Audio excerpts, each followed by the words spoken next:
So today we're going to be talking all about products, pricing and positioning from these three wonderful British-made businesses.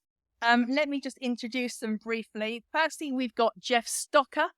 He launched his eponymous, I can never say that word, Geoff Stocker brand in 2014, selling men's designer silk pocket squares to start with. Designs all his own print and he makes everything in UK factories. In 2017, he added the most beautiful silk dressing gowns to his collection. You check out Geoff's dressing gowns. They are stunning. In 2021, that's last year, he expanded to include leather accessories, silk-lined leather glasses cases with a debossed design, and UV printed leather glasses cases too, Geoff. So you started adding a lot more collection, and we're going to be talking about that. And launching debossed leather card holders. Oh, no, there we go. Here's what you made earlier. That's gorgeous. Stunning. Yeah. Love it. Brilliant. And then we've got Rachael. Hello, Rachael. Rachael Hamard from Britannical. Hi. She's the founder of Britannical London, a luxury children's clothing brand that specialises in fine, tailored outerwear. She established the brand 10 years ago. And although your background actually is not in fashion and textiles, is it, Rachael? I love the fact that you're an academic historian writing about modern culture at the same time. But your family have a real history in the UK textile industry, don't they? They were tailors and drapers in Victorian London. I love it. So you've gone back to your textiles roots. Incredible. Kate Walsh from Wallace Sewell. Kate studied textile design, specialising in woven textiles, and then she started as an intern. I love this story. She started as an intern at Wallace Sewell, which is a British design studio, which is founded by Harriet Wallace Jones and Emma Sewell in the early 90s. Have I got that right? Did they start it in the early 90s? Yeah. And you've worked your way up from intern right up to managing director, which is incredible, running the brand for them, which is amazing. And Wallace Sewell, which is known for those beautiful, distinctive textiles, you supply over 400 stockists in 25 countries. Is that correct? We do, yeah. Incredible. Yeah. Amazing. So, where shall we start? Shall we start with you, Geoff? What is the main reason that you manufacture in the UK? And how important do you think that is to your customers? Well, I've only been doing this 12 years, very much a late career. But I never really thought about doing anything else but working with British companies. And the first phone call I ever made was to R.O. Smart 12 years ago, and I'm still working with them. It never occurred to me that I should make it more complicated for myself by trying to find suppliers outside. And I've got such a good relationship with them. How important is that to your customers? Oh, I think it's absolutely essential to them, especially the customers abroad. And pre-Brexit, I was sending a lot of work out through the website to Europe. But I mean, I've had customers in America, Bahrain, Japan, Australia, New Zealand. And the British brand aspect of it is very important. I love the fact that you've been working with the same manufacturer for the last 12 years. So, Rachael, for you, I mean, you make British coats. Your name is Britannical. You couldn't really make your products anywhere else, could you? No. I haven't even thought about it, to be honest. But I suppose that it is personal. The business is personal to me. I'm not just the only person working there these days, but it's this idea that I'm kind of walking in the footsteps of generations and generations of my family who were tailoring in London. And I was told stories as a child of my great-grandfather actually making children's coats as practice items for his adult wear and actually giving them to his brothers and sisters and things like that. And it's so that's this kind of family history and this nostalgia that plays into my decision as well. So it is kind of an emotional and personal decision, as well as the obvious practicalities of having production that is controllable and high quality on my doorstep. And I think that counts for a lot. In terms of whether it's the crunch factor with consumers, I think it's definitely up there as an important factor.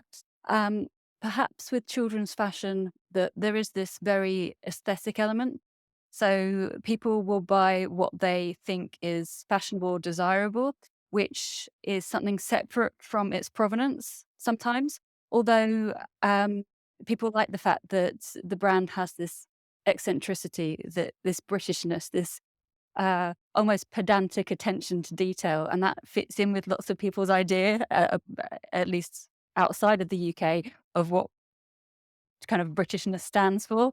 And so I think that that is a reassuring factor, that we are obsessive about getting things right. We are perfectionists, almost to the point of masochism. But I think that that level of quality and attention to detail is a reassurance for customers that they are going to be investing in something, and in return, they're getting a unique piece that has been made to the absolute highest standards. Well said, Rick. Then, Kate, for you at Wallace Sewell, because the business has been going a lot longer, and I do know not everything you make. Is that correct? Not everything is done in the UK now, or is No, pretty much everything. The rugs are the only thing that we make outside the UK. They're hand knotted in Nepal, but our core collection, which is mainly the scarves, the throws, the rug, the cushions, are very much made in the UK. Emma and Harriet started the company actually 30 years ago. We celebrated, last month we celebrated our 30th anniversary. So from day one, it was their intention to manufacture in the UK industry. They've always wanted to design by hand, but use the industry to create the product on a production level. So very much a core part of our business, definitely. And when it comes to working with a manufacturer as a partner, that one of the manufacturers you work with, you've worked with since the start, haven't you?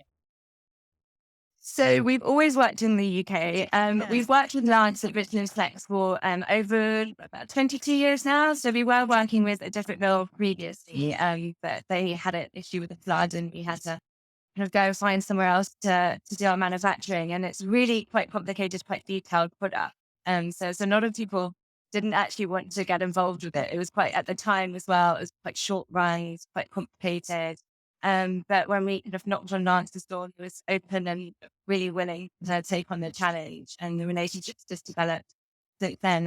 And 22 years later, we're still really, really working very much with pretty much all our products. So I'm interested to know, how do you there's finding that balance, isn't it, between having one manufacturer that makes everything for you, and then balancing that risk of having all your products made with one manufacturer. What do you do to kind of mitigate this, having just that one main supplier? Yeah, I think for us, the main thing is communication and maintaining that relationship. I think we've always communicated very honestly and openly with them, and them to us as well. So I think always having that dialogue about what our plans are, what our developments are, helps build that relationship, and also mitigates a lot of that risk as well, because they're constantly keeping that conversation and communication going. Yeah, brilliant. And then, thinking about having just one product that you're known for, which was something I talked a lot about earlier, and all of you do have, your own specific products that you're known for. Jess, you started with silk pocket squares. Rachel, for you, it's your coats, and Kate, for you, it is those very distinctive weaves. What do you do? I mean, Geoff, it's a good question for you, because I know you gradually introduced the leather goods that you showed us. At what point do you decide to introduce a new product? What do you base that on? So when you introduced your leather goods, was it customer feedback, research, stumbled across a new manufacturer? Different for every product, but men's silk scarves naturally grew out the pocket square because it's still an accessory, still sort of worn on the same sort of occasion. Well, for the dressing gowns, that really was inspiration, because it was two things. First of all, I felt there's more competition than I started with. When I first started with it, there didn't seem to be many small brands in pocket squares. Pocket square is the easiest thing you can do with a piece of silk. And of course, the profit margin on it is really, really good because it's so small. But the dressing gowns, I went on holiday to Japan. I just seen some of these incredible kimono just on the wall. It really, really had an effect on me. So when I came back, I sort of wanted to make a kimono, but I thought, well, what's the equivalent of that in Europe? And that's the men's dressing gown, been around since the 17th century. So I thought, what do I do now? So I found a local dressmaker, got 4 meters of pattern silk made up and said, "Can you make one for me?" So she did, and it was really the starting point. I could see that once I put it on, I'm actually wearing something. Wearing a pocket square scarf is one thing, but to wear a garment, I'm sure Rachel will agree with this. You become part of that. You're inside. It's part of it. And silk is so soft, warm, but it, has this dimension to it when you actually wear something. So I thought, I'm onto something here. So I set aside quite a lot of money because it was a big investment. And then I found Fabrica London through Make It British, and they've been making they've been having my scarves and actually making up all my dressing gown collections since then, and do a fantastic job. Love it. Rachel, for you then, because I talked earlier about doing one thing and doing it well and just being known for one product. And I gave the example of Hyatt denim. And for you, for a very long time, it was just coats, wasn't it? You focused just on, and some people would think, well, if you only sell coats, what about the dresses that go with it and all of the accessories and everything? Do you want to talk us through the process for you? How does it work? What percentage of your collection is still coats? Because I'm sure it still makes up the majority of your sales, doesn't it? Yes, yeah. I'm really happy with kind of just being known as a coat brand, to be honest. I think that it will be unrealistic for us to try and compete with children's wear brands that make a lot of dresses and day wear in general. But it was really our intention to solve the problem of seasonality. We do have some customers from the Southern Hemisphere, but the majority are from the Northern. And so, I mean, I'm sure that all brand owners will agree that cash flow is a thing, is an issue. And so we have to be mindful, especially going into autumn-winter production, of where we are. And so, I mean, it wasn't just a cynical decision and a financial decision like that. It was nice to actually broaden the collection. But I have no problem with Britannical being associated with coats. That was always my intention. I'm a big believer in doing one thing and doing one thing well. But we do have people saying, "Oh, do you have a dress or a skirt or a sweater to match this coat?" So it kind of made sense to broaden our offering slightly, think about kind of our collections during warmer months, and how we can keep kind of customers captive in our collections as well. So often we find that people who will invest in one of our coats in the winter will come and look at the dresses or other items, the accessories that we're offering in the summer and buy then. So it's quite a nice way of keeping customers on board and providing novelty, which, whether you like it or not, is something that you need to do however you go about doing it. You brought up a really interesting point there about seasonal products, because I saw that firsthand when I worked as a buyer, particularly on swimwear. There's nothing worse than trying to sell swimwear at most times of the year, and you have the same with coats. So how do you manage that? I mean, you say you've introduced these new styles now, but new products which sell the rest of the year. So that's one way you've managed it. How do you also manage it with your manufacturing? Because a coat manufacturer who predominantly makes coats is going to be really busy at certain times of the year. So do you make coats all the way through the year based on what sales you expect to take? Do you do a lot of forecasting? It's difficult to forecast in the current situation, especially having been through COVID as well. So I am not going to claim to be any kind of expert. That we, as a sustainable brand, it's really important for us not to overproduce or overstretch. And I think that as a small brand, relatively in general, that's a really important thing to stick to if we're going to release seasonal collections as well as having our perennial range. But yes, we produce coats all throughout the year. We do increasingly have spring summer style. So we've brought in our trench coats.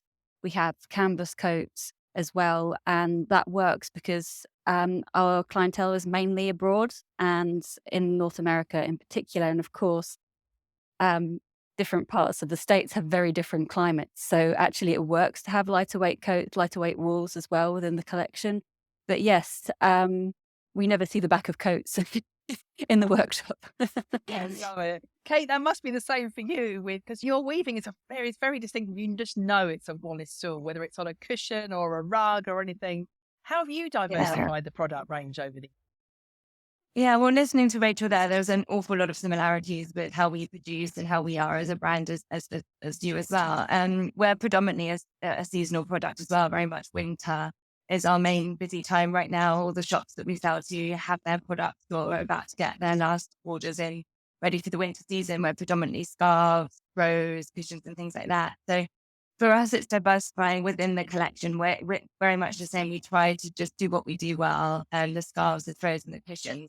But within that, we try and diversify and offer different weight. So we have a range for the silk range with the summer weight, and things like that. But predominantly, we try to stick to the core thing that we do well and diversify within those ranges.